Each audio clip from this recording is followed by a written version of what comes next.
I'm the co-founder and CEO of Kit and Sis.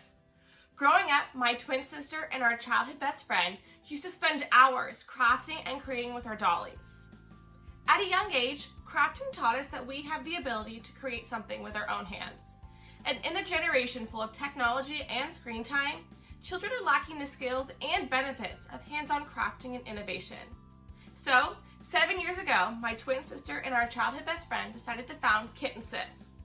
Kit and Sis aims to inspire young girls to explore and express their creativity through hands-on crafting, through our in-person crafting events, our virtual crafting events, and our subscription craft kits.